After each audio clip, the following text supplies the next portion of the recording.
दोस्तों सुनिए से आपको अहम खबर दे रहे हैं। गुज़श्ता रात पुलिस और इश्तिहारियों के दरमियान मुबैना मुकाबले के नतीजे में 2 मुलजमान को ज़ख्मी हालत में गिरफ्तार कर लिया गया था।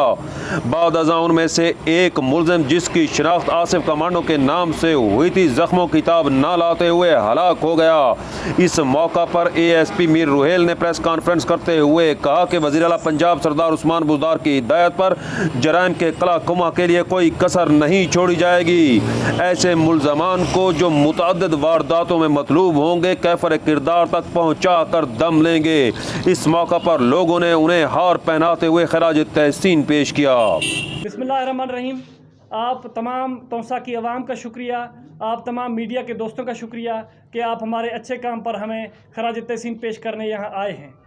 DPO साहब उमर सईद मलिक साहब की ज़ेर निगरानी हम गुज़श्ता 1 माह से जराइम पेशा अफराद और जो इश्तिहारी मुलजमान हैं उनके ऊपर क्रैकडाउन कर रहे थे।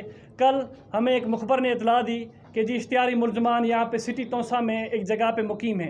फिर हमारी पुलिस ने हमने मिलकर वहाँ पे रेड किया है और रेड के दौरान उन्होंने पुलिस पर फायरिंग खोल दी है। फायरिंग जैसे ही रुकी है तो पुलिस ने वहाँ पे जाके सर्च ऑपरेशन किया है तो 2 मुलजमान वहाँ पे ज़ख्मी हालत पर हमें मिले हैं और 2 मुलजमान वहाँ से भाग चुके थे।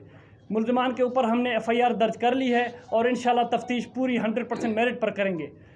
आगे मैं बताता चलूँ कि तौसा की आवाम अपने आप को बिल्कुल महफूज समझे, वो बिल्कुल महफूज हाथों में है और तौसा की पुलिस दिन रात अपनी जान और माल की आपकी जान और माल की हिफाजत के लिए कोशां है और अपने जान की बाजी भी लगा सकते हैं हम आपकी जान की हिफाजत के लिए। ये पूरे जो हमें अहकामात दिए हुए थे ये DPO साहब के दिए हुए थे और ख़ास हिदायत जो थी हमें CM पंजाब सरदार उस्मान खान बुज़दार साहब की थी और उस पर हम इंशाल्लाह हर वक्त तौसा के अवाम की खिदमत के लिए पेश रहेंगे और अपनी जान का नजराना भी पेश करने से गुरेज नहीं करेंगे। शुक्रिया।